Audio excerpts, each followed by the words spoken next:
That's a hell of a stinger to start things. Did you? Welcome to Oops All Segments, the very best podcast hitting your eardrums at this very moment. I'm Kevin. I'm Thomas, and today we're here with a guest who doesn't know his place, apparently. This has been a rare episode where before Kevin could even get out, Kevin is fully chugging a Mountain Dew Baja Blast. I'll have you know I was encouraged to jump in. Anyone out there who thinks I was out of place because of that. Go ahead with your intro. Yeah. I was just hoping we could talk until Kevin would choke on his Mountain Dew. He's back to the bottle now. Can do. It is true, we encouraged David to jump in to not leave dead air, but we didn't realize that he would interpret the end of the intro as a potential dead air risk, that he would have to leap in front of the hosts as How do you guys drink this shit? Secret Service taking a bullet. You said if I had thoughts to jump in, I had some thoughts on that stinger. I want to know where it came from, and I'm filling this time while Kevin finishes the rest of what seems to be a Baja Blast in bottle format. I didn't know. I don't really drink soda that much anymore. What inspired this for you, Kevin? Because you're kind of determined to get it down. Whoa. And I am rescinding my earlier opinion. I'm very grateful David's helping out in this beginning, because to do it by myself. It's just a man dying in front of us. I don't think my body's ever had this before. I've never tried Baja Blast, by the way, and it's only okay. Is Baja Blast a new thing in Canada that wasn't around until recently, Kevin? And is this how you always enjoy beverages, to sort of finish them in full without pausing? This God damn, baby! I wanted to be on vacation. I'm in Baja mode now. I don't know how long it's been available in Canada. I have no idea. Okay. Oh, well, we're here with special guest. He's a writer. He's a someone comedian. else on the show. He does holy Secret shit! Family sketch with me. It's David Resnick. Welcome, David. Thank you so much for having me. What's up, man? Papa yeah. Excited to be here. I knocked this down when I was putting stuff up. A casualty of drinking the Mountain Dew. Just you guys talk. Those are some cool posters he has up there. I'm looking at. These are all Kevin's theater shows, many of which I've been involved in some way. He's kind of got a tribute to all of our many fringe productions, independent productions. And so you have to remember when you see Kevin in his current state, which is almost unrecognizable and very painful, that he once was a productive member of the community. Him and I have a lot of happy and creative memories together. This Kevin that you're now seeing, David, is not the Kevin that he always was. Okay. What are you talking about? Yeah, I was going to have to take your word for that, I guess. I woke up like this. Yeah. You woke up. Like what? Like don't talk to me till I've had my Baja Blast. I really feel sick already. I really feel like total shit. My Even face people is who like the now. drink wouldn't have done it that way. I don't drink, like, genuinely, that is maybe the most unhealthy thing I've done in the last week. I've been really good about being on a diet. I think I'm going to shit myself on the show, so I'm really sorry. I'm really sorry. If we need to, I mean, I don't know how the show feels about bathroom breaks, but I might call for one forbidden. Too. Okay, strictly forbidden. Yeah, we don't do that shit around here. We don't play those games. I will say, Kevin, is this some kind of protest to the tariffs? You found an American beverage to consume, which are being pulled off the shelves by the liberal Canadian government as we speak. Let's get into it. Well, yeah, we wanted to make sure, you're seeing signs in liquor stores starting I think tomorrow or something. Well, based on this episode's going to come out and it's going to have already happened. But, yeah. The Canadian government and the Manitoban government has pulled all American. They're pulling liquor off the shelves, but I think it's just a matter of time before they get the Baja Blast. And I was getting my information from John Oliver yesterday, and he made a joke about Baja Blast being the actual thing that's poisoning the blood of America, not immigrants. And I thought, let me get me some of that. Do you ever notice how we actually get our news from comedians and the comedy is from the fucking news these days? Yeah, the jesters have always been speaking truth to power, but now they are our only source of truth. I'm gonna check Kevin's, because Kevin has been updating his little sign in the back each episode with a new insulting message. What are you talking about? This one says, it's hard to read actually, Thomas Faps to poo play, I believe. Faps? Wait, is that also Canadian lingo? Because fapping, that's to everyone out there. I believe that's British jerking it, British masturbating. Is it British? I think I've seen it in also in North American cultures, David. Okay. Because I remember growing up in my parents' house, our alarm by the door had 3 buttons so you could urgently call fire, ambulance, or police. And those 3 buttons do spell FAP. At an early age, I couldn't save my parents' lives because I was laughing too fucking hard at the alarm. Yeah, that's Thomas's parents died in a blaze. Because he read that sign and just started jacking. Exactly. Yeah. Well, what he did, he started wanking, giggling. actually, Yeah, which is the British term for jacking off. That's right. right. Yes. I feel like we got to look this up. I feel like fapping is strictly British. Let's find out the. Can we get a numbers crunch on fapping? Yeah. Numbers crunch. Country of origin for the word fap. Because I know it's Google like this. internet lingo, because I think it came from the sound of masturbating, right? Like the It's a Portuguese term. This can't be right. Wow. It's actually from the late 16th century. It's an adjective that means drunk. Or there's another etymology, the sound of male masturbation. Okay. Used in English translations of some adult Japanese manga, popularized on the internet by the webcomic The Thin H Line Sexy Losers. But it doesn't say the origin. Well, it's a Japanese, right? It's from a manga. It's from a... Well... Because it seems like it would have been one of those like things in comics where you like write like the language, like you know how like it's like pow or bang when you like something's happening, or like crang like when something, but then it's like this is like a Batman comic, and yeah, Robin is behind a closed bathroom door. Yeah, so it does list some descendants, although it also lists an antonym schlick.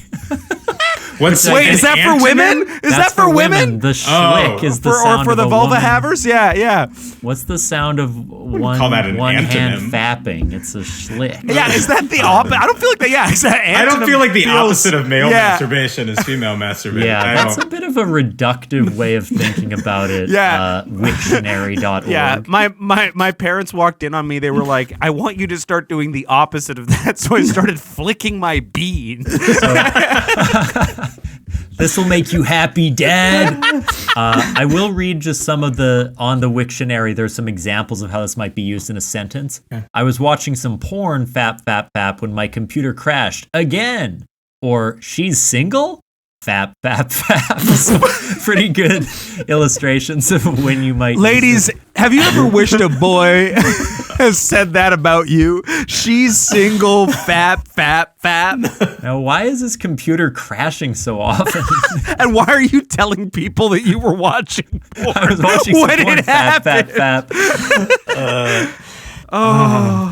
Can I just read finally the descendants? I don't quite know what this means, if these are words that have evolved from FAP in new languages. Sure. But in Finnish, fapata. In German, fappin or fapirin. In Polish, fapak. Portuguese, fapar. Russian, fapat. Turkish, faplamek. Ukrainian, fapati. And Welsh, fafapio. So, Fafapio, why you no call your ancestors no more? Wow. Come back home to your mother, Why don't Fafapio. you call your ancestors? I've got a lot more new terms to search on Pornhub. This is great. This is wonderful. Yeah. Well, David, we've already kind of checked in a lot, but we do like to start the show with a check-in. What's been going on with you? What's new and exciting in your life? New and exciting. I got back from New York yesterday. Had a fun little trip. Nothing super of note. Didn't see any shows while I was there, and I normally do. You have any do. delicious New York food? Ooh, I did. I went to Murray's Bagel. That's always a solid spot. Is that like for a me. classic bagel shop there? Classic bagel shop. And then we went to a restaurant up in Beacon. We went to Beacon, New York, up in the Hudson Valley. My friend and I went, and we went to a Nepalese restaurant, and he had this yak milk tea. that was $2 on the menu, and fully half the menu was devoted to describing this yak milk tea. Whoa! No, we thought it was different drinks, but it was just full on descriptions of the drink. And really, yak milk tea sounds like 3 synonyms for gossip in a row. Yeah. Yeah. And honestly, if you like move those synonyms, like you move those words around, it can describe just a full, like, someone's reaction to a meal. Right? Like, you know, like milk tea, yak. Like, yeah. Yeah. And it was it yak. No, it was, the guy tried to tell us ahead of time that people either love it or hate it. And we knew which way it was going to go. You got it. And it was like, my friend thought it smelled like butter popcorn on the nose. But it actually smells more like butter popcorn flavoring that you would find in like a jelly bean. Yeah. Like that slight difference. I hate that. That's one of the worst jelly bean tastes. Yeah, it is. Not a great move. Not a great move. And then does it taste like that too? Or what is the... It tastes like the liquid form of that jelly bean flavor. And it was really bad. It's That's a really little bad. like when someone wants to show you a movie or a TV show and their preamble is like a bit too long. Like they have too many considerations that you need to keep in mind before you watch it. When there's half a page of the menu devoted to explaining this yak milk tea, you're kind of like, what are you afraid of here? There was a lot of disclosures to it, but what was crazy was that it was $2. Like it was less than anything else on the menu. It was as if it had been reduced in price a bunch of times until... Kevin, how much did you pay for the Mountain Dew Baja Blast by comparison? This thing, because of the incoming tariffs, it was selling at a premium. And so I would say probably about $200 to $300. That's not true. You picked a number like too $6. big. It was six. No, six is wrong. Sorry, I had something else with it too. So probably like $4, which is too much. Okay, not Yeah, 300. No. I mean, Okay, it's 4. Okay, it's a bigger bottle. It's on the bigger size. Yeah. You know, it's a 5. It's a Taco Bell original, which I know. did not That's know. why why I love it. Yeah. Because Kevin, you really drank it wrong. The thing that you don't realize is Mountain Dew does custom flavors that they assign to different locations, franchises. So it really tastes best with a cheesy gordita crunch, Mountain Dew Baja Blast on the side. That's what it's really designed for. I'm learning so much. When I said, is that a Baja Blast, I was joking. I thought that Baja Blast was something that you could only get at Taco Bell. They're coming out with like bottled versions of those flavors. You betcha. Well, yeah, because it kind of seems like you did say it was like unique to those, and how could this is what they wanted me to do was to have it the wrong way. I know. There was no cheesy gordita crunch at the Shoppers Drug Mart that I went to. I'm kind of the pharmacy. I'm kind of pissed at Yum Brands for putting you in this position because they started selling the mild, the medium, the Taco Bell sauces in bottles. Like they're spreading out their product in a way that I just don't think serves it. Bullshit. 100% bullshit. T, what's going on with you? So I was going to check in and talk about an experience David and I had a little while ago. And this could also serve as a segment. So Kevin, do you have a check-in before then, or is the Baja Blast your check-in? I think the people know what's going on with It's really late in the episode for us to still be checking in. So let's... This is sort of a segment. Let's do a segment. So you may have noticed on social media that David, myself, and our friend Nick, as well as Juliet, who helped film, we created a Blue Man Group sketch. That's right. Which I'll pull up now just so the viewers on YouTube can see. We did talk a little bit about this, I think, on our episode with... one of our episodes is called Blue Man Group. I don't remember which one. Oh, maybe we've already talked about this. We haven't. Have we? We just talked about the experience. I'll just look it up while you do that. So I'm not going to play the music, but I'll play in the background so people have something to watch as we discuss. Besides our ugly mugs. Got it. Yeah. So you'll be able to see the three of us walking around as the Blue Man Group. Yeah, maybe we did talk about this already. It's like fully the title of one of our episodes, I thought. But maybe I'm wrong. That might have been before this happened. See? It's with Nick Nightingale. Okay, well, never mind. We talked. You already talked about this with Nick? So I'm being brought back for like a best of? I guess there's no real... Am I on a clip left to say about this. I just... The episode with Nick was so unmemorable. Good. That's the way to rescue it with me. Yeah, I would like to just point out. So this is what happened at the end. And I think we probably discussed this already, but I did just want to bring David in. It's possible that someone might be listening to this episode who didn't listen to episode 105. Right. If you're looking, you can see that somehow in the midst of our sketch, we stumbled upon this large group of protesters who, many of whom worked for the Blue Man Group and were sad about its departure from Chicago. And this gave us a very poignant and touching ending for our sketch that we never expected. It was kind of an amazing moment.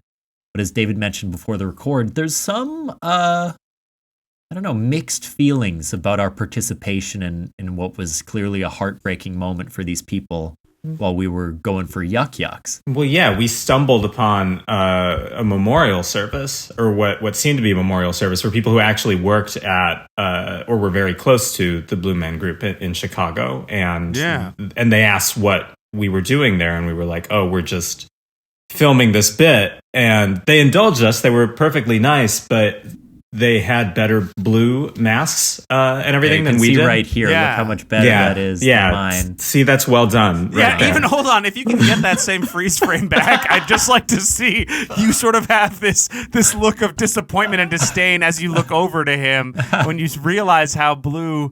It's not quite there yet. If you can just play and pause, right? If you just see how I mean, he really snuck up on me. I was pretty scared, to be honest.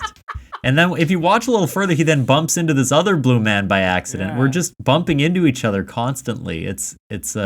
So I think that person behind the person that he bumped into was a real former blue man. And the reason that I say that is that Nick had told us that they all apparently have to be 6 feet tall, that they were supposed to be the same height. And then after this was over, we learned that there were a bunch of former actors there, or actors who used to be in the Blue Man Group there, who were celebrating or mourning the end of that show. So we were asked to be pallbearers for a makeshift coffin that they were carrying that was full of marshmallows that they carried to the Annoyance Theater.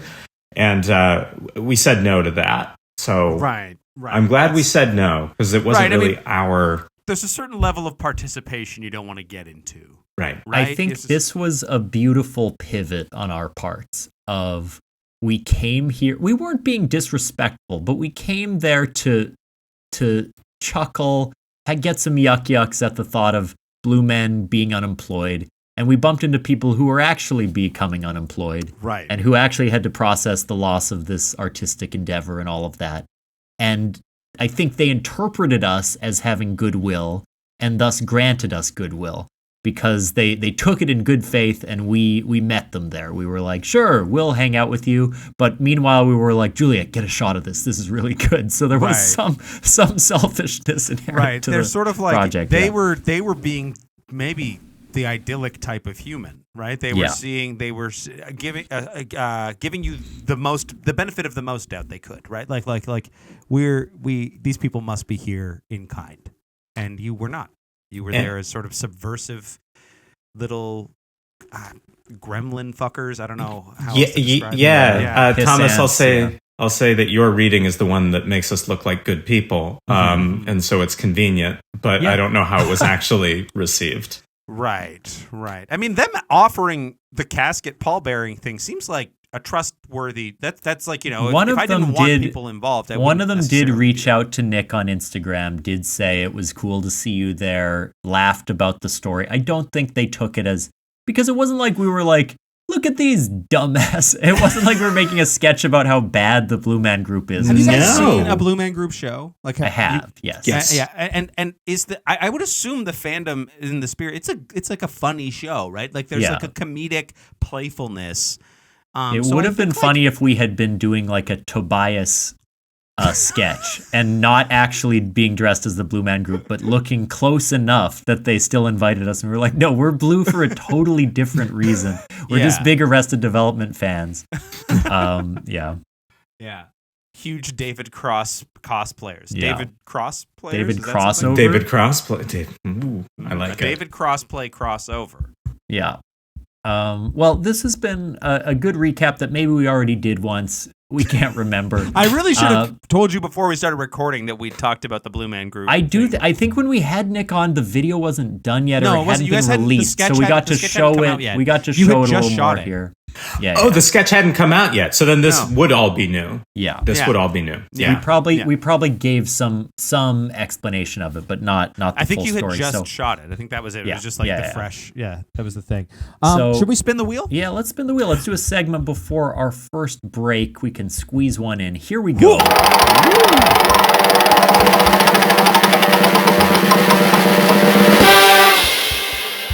Okay.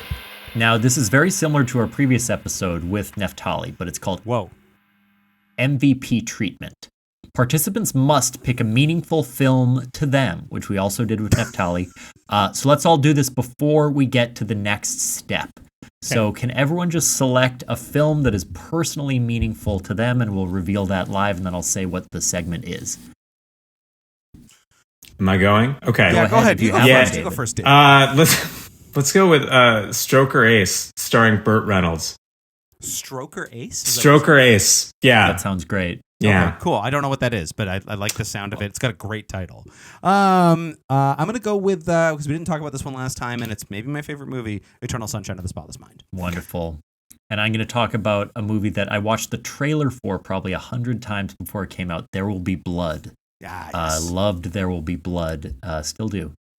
Okay, so now that we've chosen our films, David, I haven't seen yours. You might need to give us a little insight. Yeah, we're going to give these, or really, I guess one of these films maybe, so we don't spend too much time. Yeah. We're going to pick the one that's most appropriate to give the most valuable primate treatment. Switch out a lead character for a monkey and discuss how the movie changes. So between what's going on with your Burt Reynolds film? Yeah, so I chose. It's a very dumb answer for I think a very sincere reason. When I was maybe 5-6 years old, I loved race cars. So it's a NASCAR movie starring Burt Reynolds, and it's from the late 80s. The movie's terrible and doesn't hold up well. I watched like the first 30 minutes of it, maybe like 5-6 years ago. Kind of like drama film about this race car driver. It's not sincere. It's a comedy film. Okay. I believe Burt Reynolds turned down a role in Terms of Endearment. No.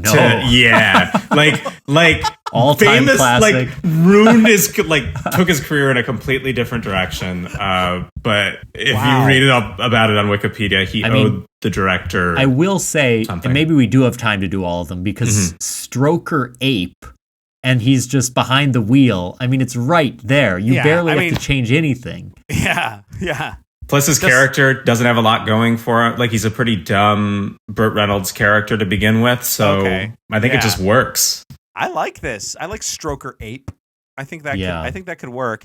I mean, Eternal Sunshine, I guess the real question is, do you flip out Kate Winslet's character, or do you flip out Jim Carrey's character, right? It's romantic. For the uninitiated, it's like a romantic. I think no, this is it, Kevin. You flip out Elijah Wood's character. Because he's using Jim Carrey's memories to seduce his girlfriend after her memory's been wiped, but he's a chimpanzee.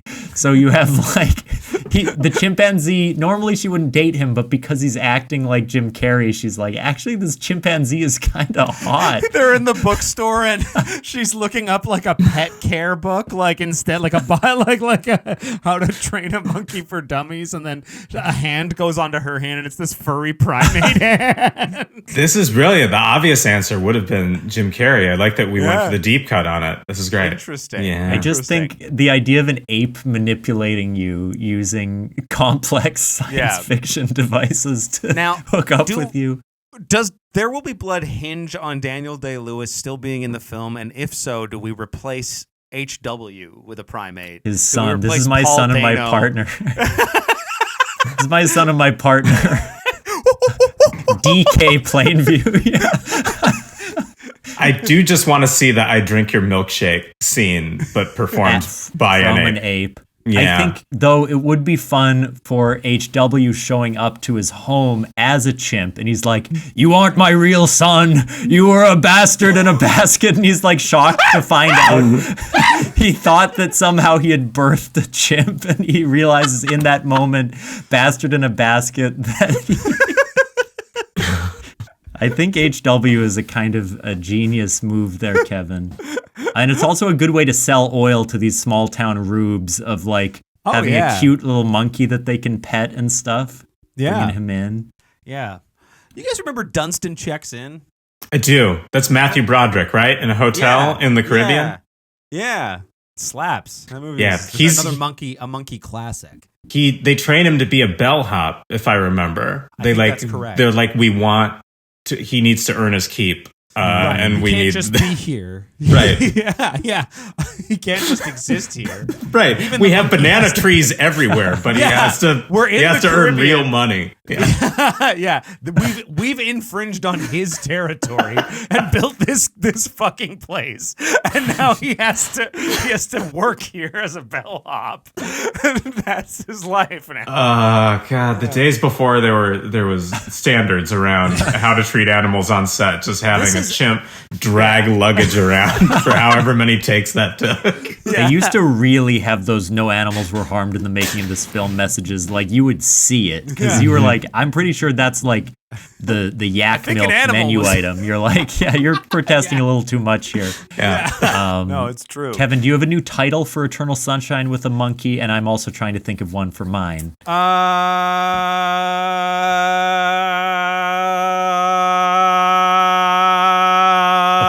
I've got one. Kevin, sometimes his brain glitches out. I'm going to go Hair Will Be Blood, I think could be Hair Will Be Blood, or There Will Be Mud, perhaps, could be a good one. Slinging shit. Yeah. Eternal Sunshine is pretty tough. Like, I don't know enough like primate terms. I feel like Spotless could be replaced with something, but what about Eternal Monkey Shines of the Spotless Mind? Isn't Monkey Shines a term for, like... You interrupted my pensive thinking to Monkey Shines is like a good term for mayhem and Monkey bedlam. Shine? Yeah. I'll look up the origin, FAP. Could we do something with the Meet Me in Montauk? Meet Me in Monk? Meet Me in Monk? Meet Me in Monk Talk? Because the monkey does talk in your pitch.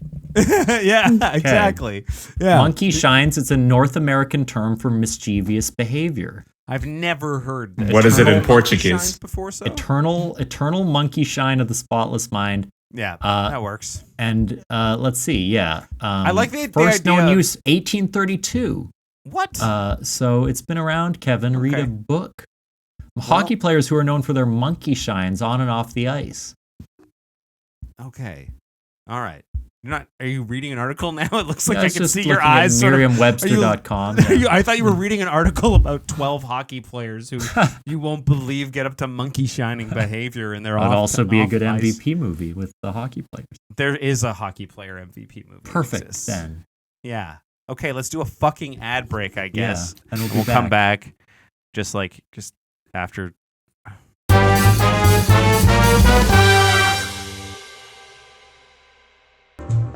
Hey Josh, do you like drinks? Hey Rob, I love drinks. Oh my gosh, would you like having a good time? I love having a good time. Then dude, you gotta check out Poppin' Bottles! What? A comedic podcast about our favorite beverages? Absolutely. Every week we have a guest on where they talk about their favorite beverage. And then we do a whole bunch of segments. You like segments, right? Oh, if I'm not eating an orange by segments, then I'm not enjoying it. What about games? You like dumb games? I love the dumber the game, the more I enjoy it. Then you gotta check out Poppin' Bottles, available wherever you find podcasts.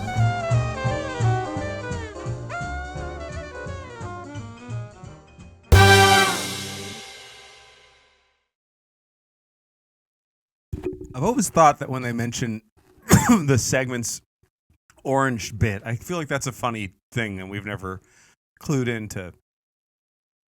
Because we have what? The segment's orange? What the fuck are you talking about? Thank you for also being confused, because I'm like, this isn't for me. I don't know what the hell this is. So in that ad, they're like, you like segments, right? And he's like, yeah, if I'm eating an orange, I'm eating it by segments or something. Oh, and yeah. I feel like that's a funny joke. Yeah. And our show's called Oops All Segments. That show's called Poppin' Bottles. It's not even called Oops All Segments. We popped a bottle at the beginning of this episode. Holy shit! Oh, fuck, dude. White people! Why? I can see it now.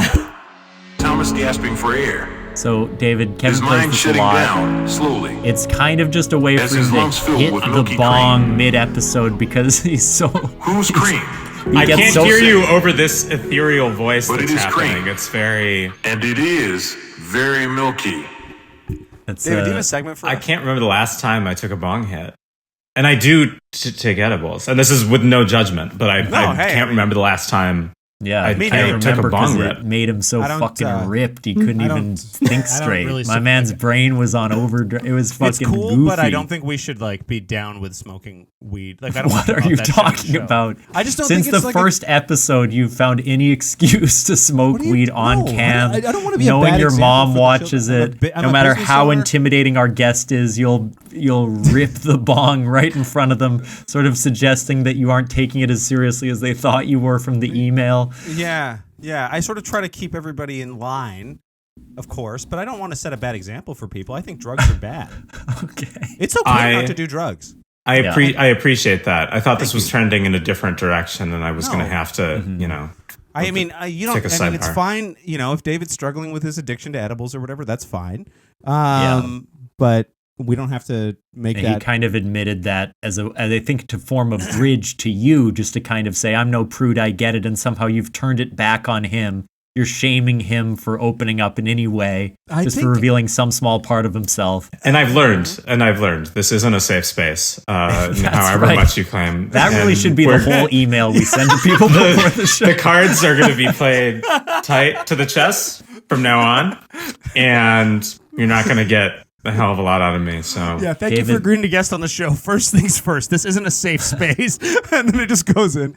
Now that we've locked the door to your heart, what is the segment that you've brought for us to do today? Yeah, so my idea, my segment, I've been thinking a lot about the end of the world or the dissolution of society as we know it. Can't imagine why that would be. And yeah, it just, feels, I had a dream about it. Prescient, maybe. I've thought about what my role would be in a society that doesn't look like ours, in a sort of post-apocalyptic. Not everything is gone to shit, but I need to find a role in a much simpler society. What would that role be? And so my segment is you at the end of the world. Oh, wow. Ooh. Yeah. A little like, Is there more parameters for how the world has ended in this situation? Like, what kind of apocalypse are we looking at here? Are we talking like the grid is down and like anarchy has taken over and we're a couple years in? Are we like fresh? Like, how are we responding to this in the moment of the collapse? Are we like, Yeah, I think less so anarchy and war than there's just a simpler society. So yeah, the grid is broken down, and almost like in rebuild phase. We're here. There's a fragile piece. We live in a smaller commune, and most of them are separate. There's about 100 people there, so. Some people do different things better than you do. What do you do well? Where do you find your groove? Yeah, I see. Like, what do we have to offer to a smaller sort of community that we are a part of? More integrity. That's a really good question. Will the apocalypse need improv workshops? I guess is the question I have. Because we need to speak truth to power as established earlier. Thomas, I know you like The Simpsons, and I'm just cutting to them trying to argue why they should be in the bomb shelter, and Krusty going like, "The world needs laughter, huh?" Yeah, that's you. We all know the one thing we won't need: David Resnick. And they're right. Yeah. My friend asked me earlier today if how long I would survive the zombie apocalypse, and I was like, I might spend a few days trying to find love, but after that, no, we're done. We don't need to stick around. Kevin is a restaurateur, but I could imagine him being kind of devoured by his former employees, like, sort of in an apocalyptic anarchist situation, the boss man ultimately has to go. And so I could see there being no place for we've overthrown the idea of the managerial class. Yeah. What do you think, Kevin? I think I'm going to, I wouldn't likely survive the events, but assuming I somehow did, maybe I was on vacation when it happened and my, 20 odd staff didn't come for me, as it were. In that very unlikely circumstance, and I can't stress how unlikely that is. I think, as I've been getting older, I've been doing a lot of thinking a lot about what my skill sets really are and what things I offer, and I do a lot of work in therapy talking about things I'm good at, and I think that I actually I am very good at producing. That's like the thing I do. I'm good at arranging multiple things and getting them to coalesce in like a good way and and getting things done with collective groups of people and sort of leading groups of people towards a goal. That doesn't really offer like I can't. You're gonna be Immortan Joe. Yeah, you've just refashioned yourself as a different kind of boss. Yeah, I am going to become a dictator, I think, of people. Don't allow yourself to get addicted to Mountain Dew Baja Blast, our one remaining fluid that is potable. But I've always felt like I would really suffer because of my I have pretty bad vision. I wear contacts and so I wear glasses and that's always felt like such a crutch in like something like it's like I need this specific thing, and if someone just broke my like 2 pairs of glasses, I would be functionally blind and therefore have at an advanced age where it would be quite difficult with no technology and support to get around and learn how to be better at being under those conditions. But overall, yeah, I think like I'm pretty good at just like getting. I think I'd probably end up in a kitchen somewhere because I am comfortable around cooking equipment. I'm comfortable around those things. I may not do it that often these days, but I spent enough time making burgers and making fries and understanding how like grills work and those kind of things. So I think I might just end up being like a good hand in a sort of kitchen scenario, and probably maybe not actually that bad at also like fixing things around restaurant equipment, because I have to like I make a lot of repair calls, but I often have to investigate if I have to make the repair call first. So yeah, I think your producing skills, you could be a kind of planned economy with food. Maybe you'd be good at. Did I say producing? I meant reproducing because I like fuck a lot. Yeah, you're gonna be like, getting your nut off, as it were. Yeah, sort of like they call me Splooge McDuck. Sure. What is the pile that you dive into made out of? Do you want to know? I would love to hear it. Yeah. You want to? And are your 3 nephews watching, or? Yeah. What are your 3 nephews watching you splooge while you do this? It's my. Sorry, did I cross the line? I'm not. That's fucking disgusting, David. That's and now you've gone disgusting. Too far, and now you have crossed the line, David. Yeah. Jesus fucking Christ. We invited you on in good faith. Yeah. And also, you asked if you could sip tea on the show, and then I see you pull out a fucking can of something. That's not tea. No, that's not. This is a sparkling water. Whoa! Yeah. Whoa! We've got dueling beverages. Am I the only one here who ain't sipping on something? You're dry as shit, T. You're dry as shit. What about you, man? What are you doing in the apocalypse? I did want to give you credit for that I think a planned economy with your producing skills, getting the right food to the right people, that could be a skill. I was thinking for myself, are we going to need therapy in the apocalypse? Probably. But also I could imagine people kind of pointing and jeering at me if I'm like, let's talk about how the world ended. And they'd just be like, shut the fuck up. There's no time for that. Yeah. So I think some skills I would bring are I could probably be an errand boy.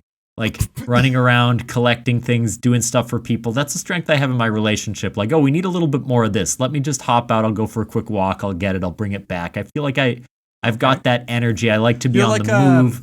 What are they? Like a scout, like a rabbit, like a scouter. You're like you're going out. Or do you think of yourself as sneaky? I don't know that I'm that stealthy. I'm not super self-aware when I'm moving through public spaces, but I probably leave a gentle footprint. I don't stomp too much as I'm walking around. Yeah. And then if not an errand boy, I guess an errant boy. I guess I could see myself sort of being the holder of the oral history.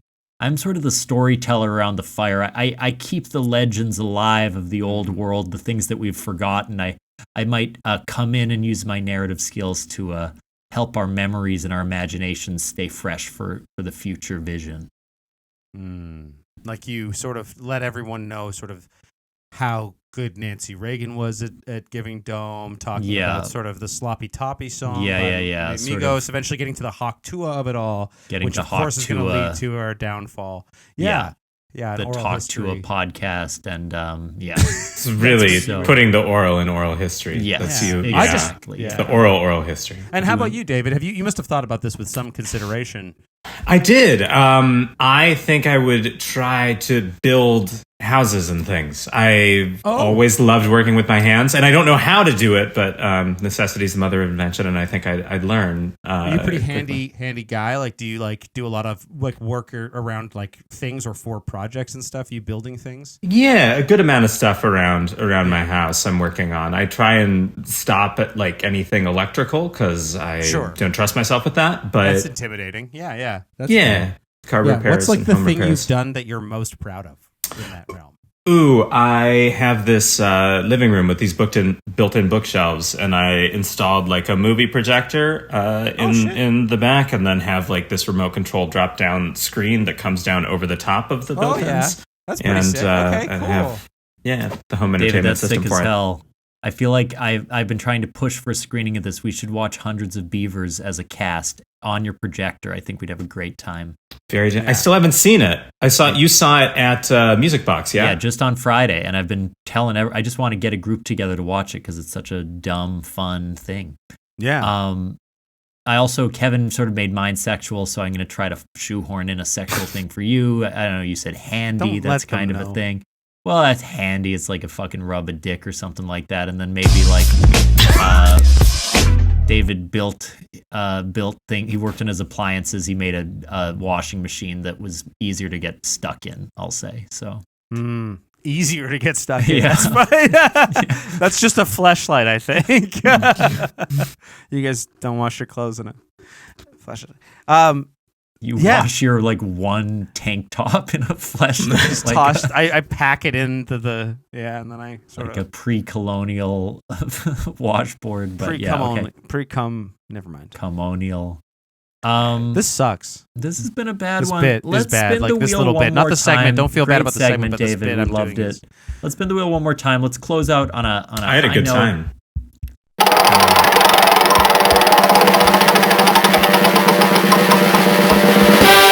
Oh! Okay, careful. We need that sound for the next episode we're recording. So now they're going to hear it 2 weeks in a row. Oh shit! You're so vain. Chat about Vanity Fair headlines. Ooh. Well, the Grammys just happened, so I bet they'll be the That'll talk probably of be the a huge town. part of it. Yeah. Let's see. I didn't pay attention to the Grammys. I don't know shit about shit, but I know Kendrick swept. Right? I heard that Kanye's girlfriend had a crazy outfit. Oh yeah, Kara did show me that. She was like, "Holy shit!" Someone sent me Jaden's hat. He Oh. was wearing like a hat that was, I don't even know whether to call it a hat because it had like a chin strap on it, which I think is it was technically like a bonnet. Yeah, like almost a mask, really, almost a mask. Yeah, Look this up. yeah. So this feels extremely weird and unexpected. There's What the America's hell? most unconventional counter-terror squad, Rebecca Weiner's elite team. Apparently, and I would really love to fact check this because it sure does serve American narratives, supposedly helped the FBI foil Iranian plots to kill Donald Trump. I mean, I don't know about that, but let's see more traditional Vanity Fair articles. I was like, why? I wrote that segment in because I checked Vanity Fair and I was like, oh, they never cover like serious dark shit. Trump seems A-OK with Americans feeling economic pain. That's a headline. Hate this life. How is that a headline? The president seems A-OK. That's not like a reporting of information. It's all nothing. I'm fine with conjecture as a headline. Yeah. That's fine. Yeah. Trump seems fine with it. I don't know. I haven't asked him, but he seems Just to a not full- mind. The least thoughtful coverage. Oh God. Okay. What else is happening? Well, let's see the Grammys. Let's watch this. It's also for the girls for some reason. What is that? Did you the all watch? heading? Nick, David, you were saying that you received pictures, so I'm guessing you didn't watch. I didn't watch. No, I had a show last night. It would astonish me if you watched the Grammys. I did not. I was performing at a show that David was invited to but couldn't make it to. I see. So we lost our last complimentary article. So all we get is this one photo of Beyonce and Blue Ivy Carter together, just looking happy. Okay, well, let's just look up who the. Oh, hold on, wait. Let's look up what David was saying. Look up Jaden Smith Grammys. Let's find out Jaden Smith's hat. Take a look at Jaden Smith's hat. Okay. Have you seen this, T? This will be good. I haven't seen it yet. This will be my first take a look time at his hat. looking at it. All right. Seems to be. So Okay, so here was what we were texting about, because there's another photo where, from Nosferatu, not... Is that what's his supposed to be name? the What's the castle actor's from name? Nosferatu? Bill Skarsgård? No. How can I not think of his name right now? Oh, Nicholas Hoult. No. Damn it. Other male actor in it. Willem Dafoe. Willem Dafoe. There we go. Okay. Guy who's found his niche as like a Victorian mad scientist guy. Okay. Right. So there's another photo of him wearing a similar hat that's like not a castle, but it's also a house. So it's Willem Dafoe house hat or something. Maybe. All right. Okay, that. Well, I think he's pulling it off a little better. yeah. Who wore Jaden it Smith better? Willem Dafoe or Jaden Smith with the house hat? I've heard this is Jaden Smith sometimes actually, forgets his dad is Will Smith. I feel like Right. that's like the biggest difference is that. Well, he has to somehow make more of a spectacle of himself at an award show than his dad did. Slapping the shit out of Chris Rock. Yeah. I do think it's disturbing how many house hats Blackwater has purchased, like this sort of private company just to own all the house hats in the world, and that they're no longer affordable for regular folks that work a full-time job. House hats need to be more accessible. I tried to buy a house hat, and it was $3,000. Yeah. There's a house hat crisis right now. Yeah, I rent my house hat, so I'm just giving really? money away every month. What sort of interest rate you have on that house hat? My parents got me a house hat when I was young, and I'm very grateful for it. I have to say, that'll be a huge asset one day. Yeah. Well, it'll be a huge ass hat one day, actually. Ass hat, nice. You're Okay, a that's huge enough of ass this. David, it's been so nice to have you on. Don't tell me. Truly one of the episodes I'm going to cherish most in my dying moments. Is there anything that you would like to plug before we wrap up? Ooh, besides Secret Family, which I trust you'll continue to plug. Check Next us show, out. February 13th at the Den.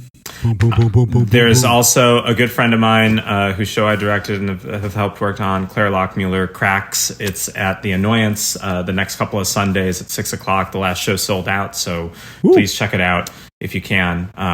It's very good and very timely. Okay, So, wonderful. nice. Wonderful. Those sound great. If you are looking for something else to listen to, we've got What We Do in the Basement. It's a Let's Play D&D podcast featuring myself and Thomas and many other funny people who've been on this show before. And we play through a long-form D&D campaign. It's very good. Get your ears on it if you haven't already. See what you got. That's it. Other than Secret Families, new sketches every show. Check us out. That's right. And if you are sitting at home wondering what to do, maybe it's time to have a Baja Blast and fap it up. Thank you very much, David, for coming on the show. And Thomas, I hope you shit your pants tomorrow. This might happen.